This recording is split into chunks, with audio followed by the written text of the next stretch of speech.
Here we go.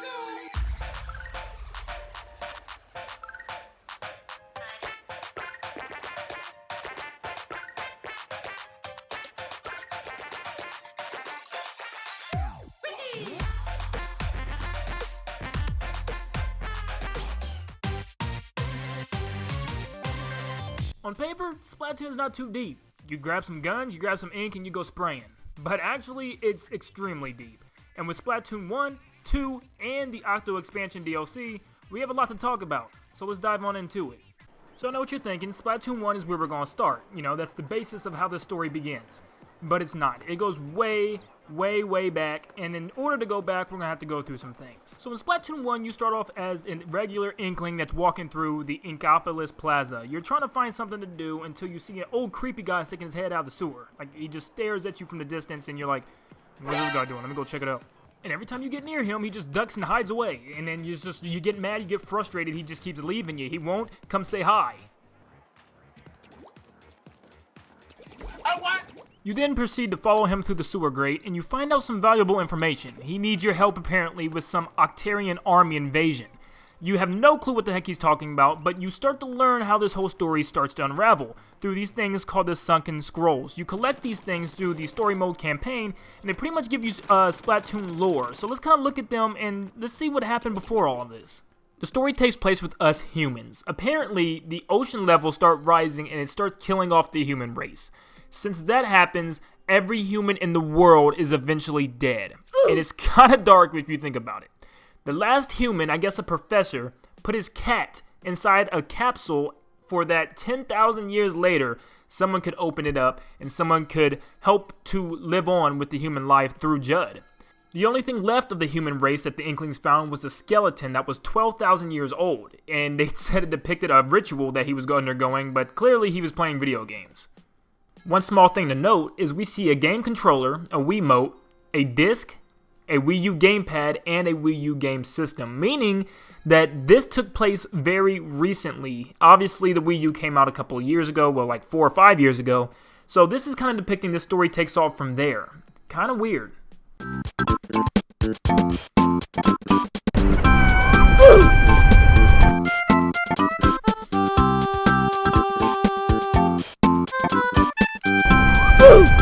Now with the high tide and the human race died off, this gave room for the squids and the octopi to come up out of the sea and eventually turn into a humanoid form after being on land for so long. We get to see the inside of the Inkling as well, knowing that they can leap up to 5 feet and their brain is simple and predatory. No bones, and their eyes can spot prey from 100 yards away.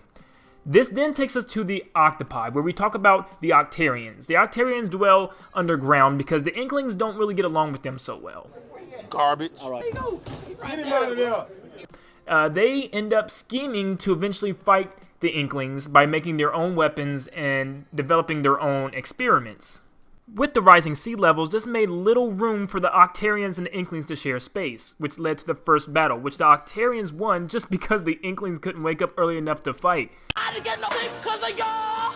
Y'all not gonna get a sleep because of me. Unbelievable.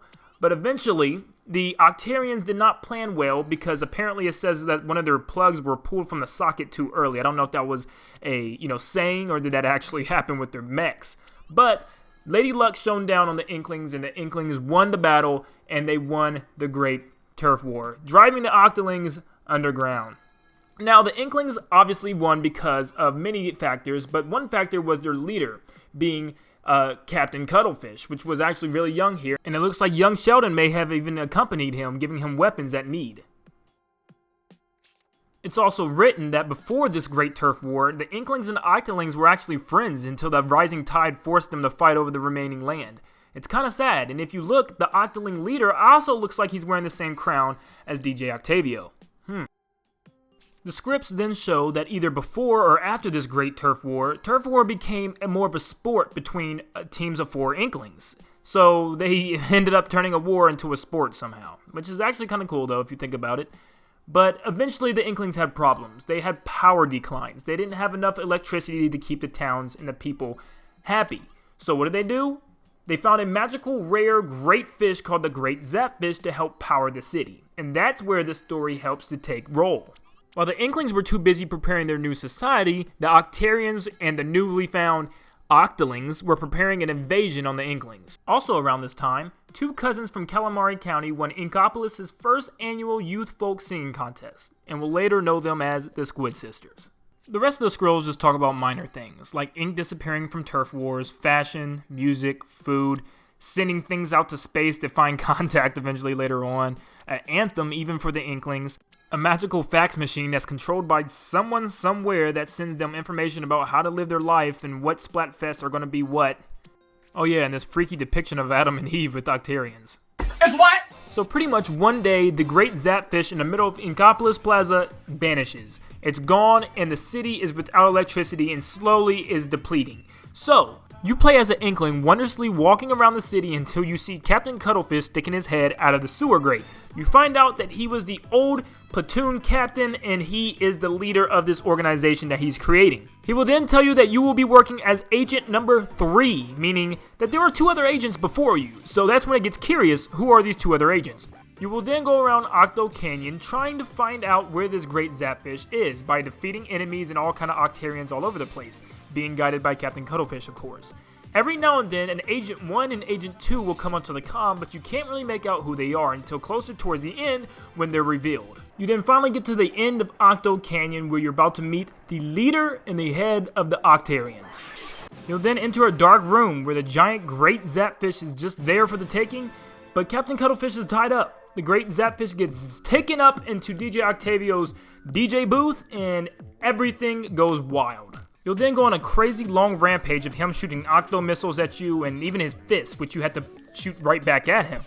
It gets wild and long, but it's actually really intense and engaging the whole entire time.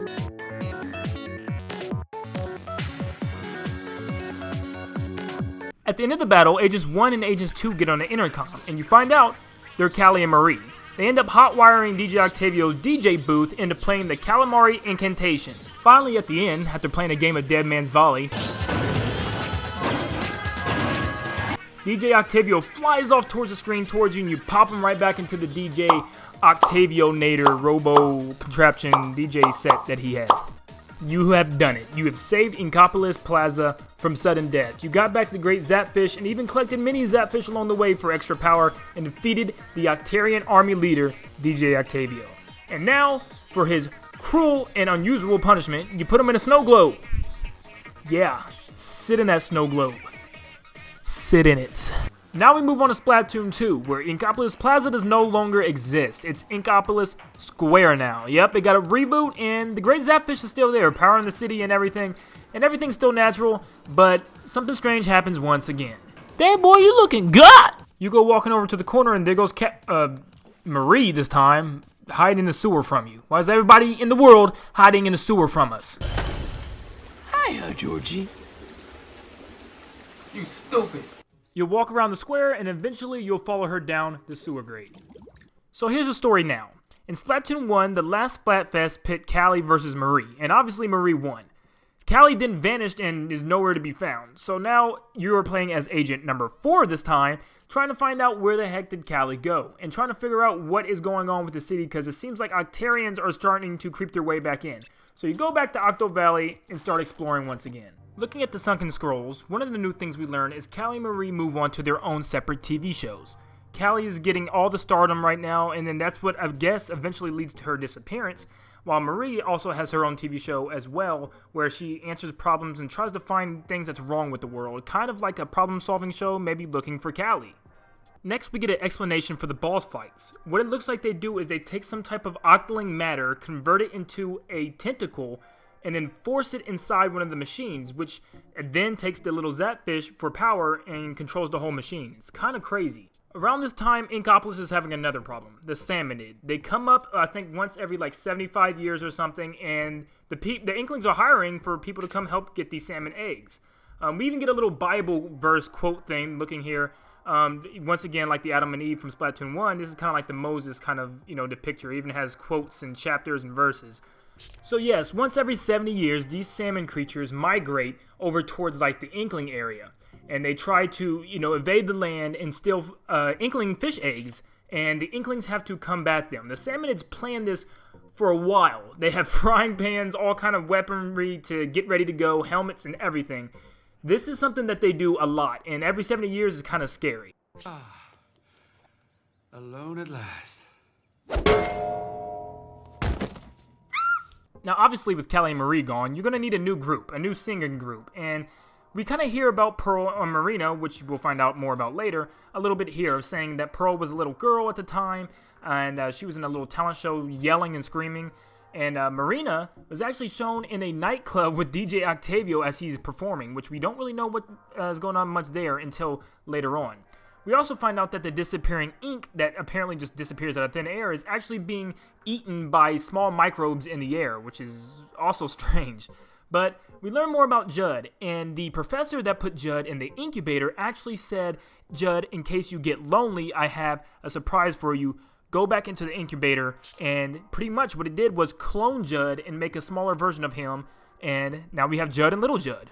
The rest of the scrolls just talk about small things like Ammo Knight's moving because of the new Inkopolis Square, food trucks, a female version of Spike that sells those little sea snail things around, card games, I guess the Inklings can play around with, more fashion, shoes, clothes, outfits, stuff like that. And then we obviously have the buffing and changing of the specials, I guess because they're too crazy. We have social media accounts. We even have more music bands coming up out of the woodworks. And we even have home renovation ads. And yeah.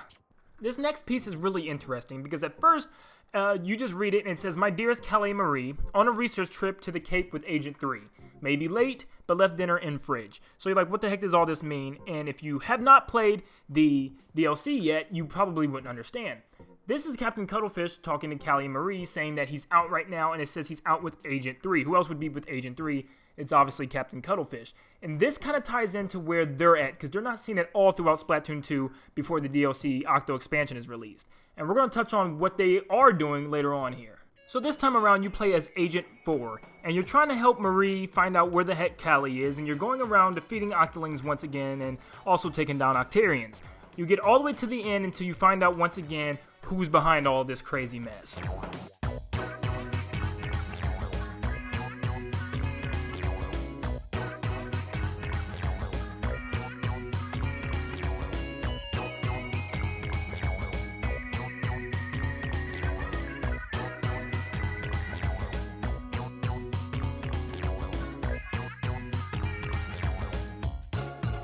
You make it to the end, and you get to the final boss in the Splatoon 2 campaign. You're in this arena, and everybody's just going crazy. There's Octarians just going crazy in the crowd, and you see a figure that looks like Callie, and you find out it is. But she's wearing some crazy garb, and she has some weird-looking sunglasses on her face. But then you see what the heck is going on, because DJ Octavio comes up from the ground. This battle with DJ Octavio is very similar to the first game, where he shoots his fist out at you again, and you have to hit him right back at him, and he'll also shoot out other things like suction bombs, regular bombs, super fist, stuff like that, but he keeps the fight interesting for a little bit, but it's overall the same fight. Then Marie and Sheldon come flying in on some super truck, and Marie completely snipes the living daylight out of Callie's forehead. Callie then finally comes to her senses and joins Marie and sings the new version of the calamari incantation called the Spicy Calamari Incantation. Sheldon then drops you a prototype of the Rainmaker weapon so that you can fight DJ Octavio up in the air on guardrails. It's really cool, it looks really insane, it's intense, and then finally at the end, you fly off the rail and slap the Rainmaker on top of DJ Octavio as if it was the Rainmaker game mode. He then flies backwards in his little DJ Octavio machine thing and explodes completely, and you save the day for Inklings everywhere once again. Callie and Marie are back together once again, and DJ Octavio is killed or put in his snow globe once again. If you look, it is the same snow globe from Splatoon 1 because it has the cracks at the top where obviously he escaped from the first game. And they decided to tape it up. That's gonna work! We now get to our last story. The third part of this three-piece story that we got going on is here in Inkopolis Square still. In Inkopolis Square, you can actually go to this little hallway alleyway and yeah, it's creepy. You don't really want to be down here. Oh, yes, Daddy. This initiates the DLC. The DLC starts with you picking an Octoling, either a boy or a girl, and it just starts off with you laying on the ground in the middle of a subway. You get a welcome awakening call by Gramps over here, which is Captain Cuttlefish, you find out. And he's going to be your little partner through this whole thing. So the only thing you know is you are contestant number 10,008, and your job is to get through these train metro station missions in order to get to the end. To get to the end, you collect 5 things. That's all they tell you is just they're things. It's either 4 or 5, I forget exactly. But you collect them by going on missions throughout the subway by going to different tracks. You're obviously accompanied by Captain Cuttlefish, but you also have Pearl and Marina on your side helping you as well. And the conductor, which his name is CQ Cumber. Get it? CQ Cum. Get it? Oh, brother, this guy stinks! So going through the subways, you'll be put to many different tests and challenges. And if you fail, you'll get blown up by this little bag of ink that just explodes off your back. What's gonna happen? Am I gonna blow up? No, worse. It'll go right to your thighs. My thighs? And then you blow up.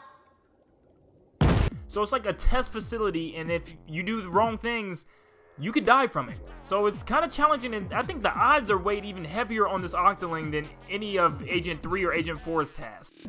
Finally, once you get all of the things, you give them all back to that little creepy phone thing, and eventually he builds them all up together.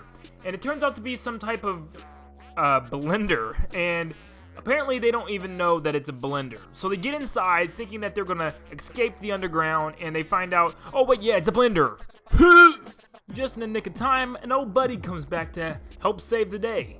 Yep, it's Agent 3, the avatar that you picked from Splatoon 1's campaign. So pretty much how this worked is, halfway through this story mode quest, you are asked by Captain Cuttlefish, do you remember what Agent 3 looks like so I can draw a picture of him for someone to find him? And you're kind of describing how he looks like, and it's actually kind of a cool way to throw in that character. But anyways, after you're freed from Agent 3 gets knocked out, and you as the Octoling have to go find an exit and get everybody out, and that's exactly what you're gonna do. So you blast up through the ceiling and enter a crazy factory of some sort with many different rooms. The first level is basically the entrance where you're trying to creep past the Octolings and not get seen. If you get seen, you get shot at and you will die quickly because you have no type of weapon. So you're basically just trying to sneak through here Mission Impossible style. The next room has water all over the place, and it looks like it's a factory of some sort with these little incubator machines where these fake Octolings are being produced. It's kind of weird. There's like gooey green slime everywhere, and these Octolings are just coming out left and right. In the third sector, you're actually dodging lasers and stuff, more like Mission Impossible again, and trying to creep through these little small hallways.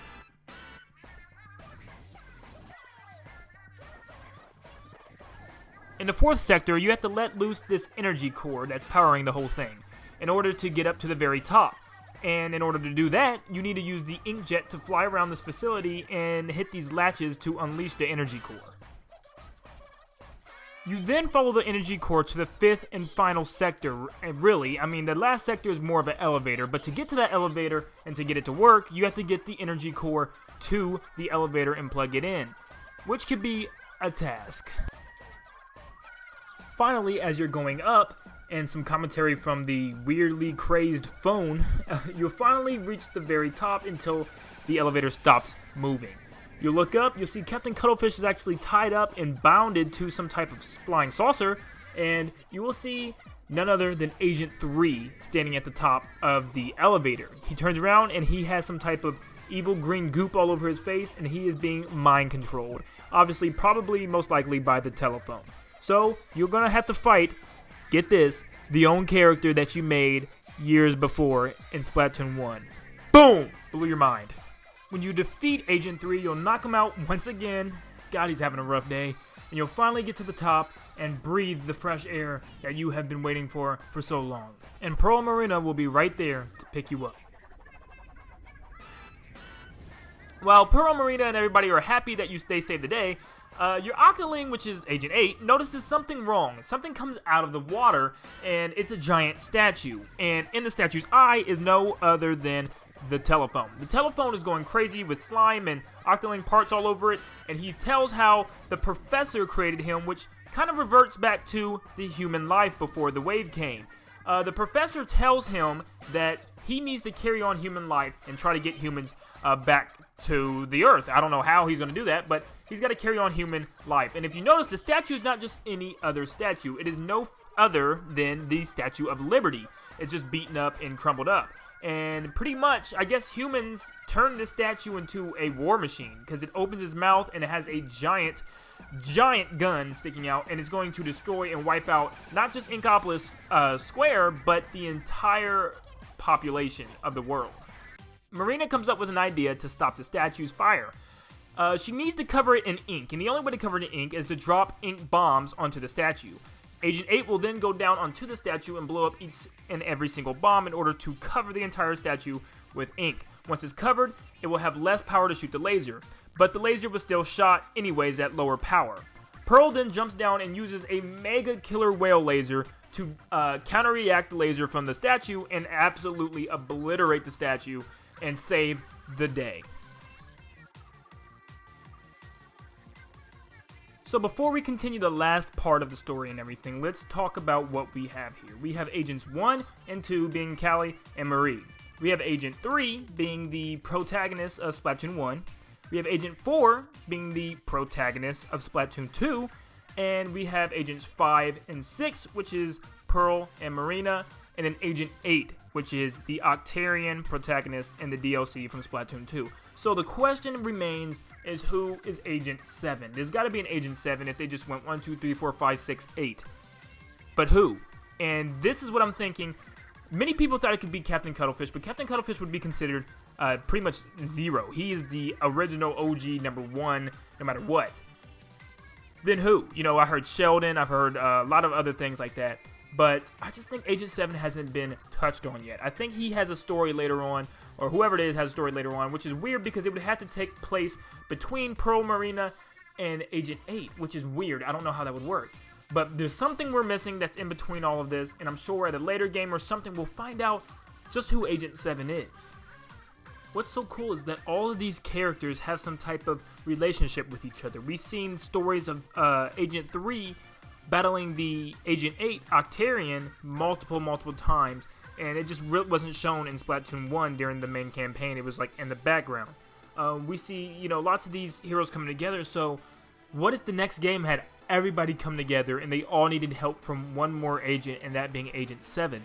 It would be really cool. It'd be so cool to have all your past avatars together, and actually being able to play as each one would be amazing. Maybe you could play as Callie and Marie and Pearl and Marina, Agent 3, Agent 4, Agent 8, etc. And then at the end, you play as like Agent 7 in the epic final boss battle. And I like the story about the human race being the enemies this time instead of just DJ Octavio all the time. How we were once these creatures of this earth, and then we got overtaken by high tide, and then these squid-like creatures come up. It's a really cool thing, and it'd be also even cool to see like Octarians, you know, join our alliance and against like some type of crazy, maybe that telephone comes back or something else comes back from the human race. But whatever it is, I think Nintendo's got it packed, and I can't wait to see what comes next.